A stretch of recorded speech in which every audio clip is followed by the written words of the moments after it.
ناس كتير كانت سألتني ازاي تعرف الموبايلات بتاعتها اصلية ولا تجميع، خاصة لو كان الموبايل بتاعك ايفون او حاجة من الفلاج شيب العالية. وانا دايما كنت بقول للناس اللي بتسألني ان هي تروح لحد متخصص، او لو انت مش عندك اي حد متخصص تقدر تروح لاقرب اوثرايز لابل وتقدر تكشف عليه. بس من الواضح ان من كتر الفيديوهات بتاعتي والفيديوهات الناس اللي شبهي بتنصح الناس تعمل كده، الموضوع ده بقى فيه افواج وبقى فيه ناس كتير بتروح التوكيلات، فبقوا حاليا دلوقتي بيرفضوا الكشف على الموبايلات. وفي بعض الاوثرايز بتطلب 300 جنيه ل 500 جنيه في الكشف. والادهى من ده كده ان انت لما بتوافق بال 300 جنيه او ال 500 جنيه فبيضطر ان هو يزهقك بالادب كده، يقول لك احنا نضطر يا فندم ان احنا نفتح الموبايل ونكشف عليه. طبعا انت رايح اصلا تطمن على الجهاز اذا كان مفتوح ولا مش مفتوح، اذا كان اصلي ولا مش اصلي. فانت اول ما بتديهاني في وشي بتديني ان انت هتفتح التليفون. طب نفترض ان انا وافقتك وفتحت التليفون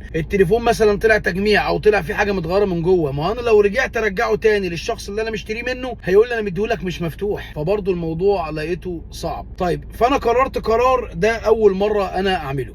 مبدئيا انا الناس اللي متابعاني عارفه ان انا اسمي احمد تربو، ولو انت اول مره تشوفني فانا بعمل فيديوهات مقارنات بين الاجهزه، وبحاول ان انا اجيب محلات للتكنولوجيا عامه تقدر تعمل فيها خدماتك، سواء تصلح موبايلك او تشتري موبايل او تبيع موبايل او لابتوب وكمبيوتر وما شابه ذلك. يمكن انا عندي اخواتي المتابعين عندي ما حدش يعرف انا شغال فين او انا فاتح فين او الكلام ده، فده لاول مره انا هقوله. طيب في ناس كتير تعرف السراج مول وفي ناس كتير ما تعرفش السراج مول. احب اعرفك لو انت ما تعرفش السراج مول ده، فالسراج مول ده هو يعتبر بورصة الموبايلات حاليا من اسكندرية لغاية أسوان. هو المول ده البورصة بتاعة الموبايلات، وكل مكان فيه الحلو وفيه الوحش. كل مكان والله لو في مكة ومكتوب لك ان يتنصب عليك هناك هيتنصب عليك هناك. الموضوع سهل وبسيط. انا مكاني انا في السراج مول رقم 3، لان السراج مول 3 مولات. مول رقم 3 وعندي محل صغير كده اسمه موبايل تيربو. فكل اللي انا اقدر اقوله لك يا حبيب قلبي ان لو انت حابب تيجي ان انا اكشف لك على الجهاز واطمنك عليه، ده شرف ليا، وتعالى وتنورني في اي وقت. انا ما كنتش حابب ان انا اقول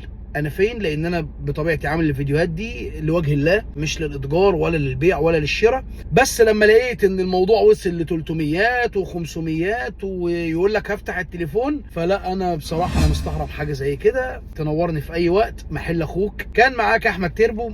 السلام عليكم.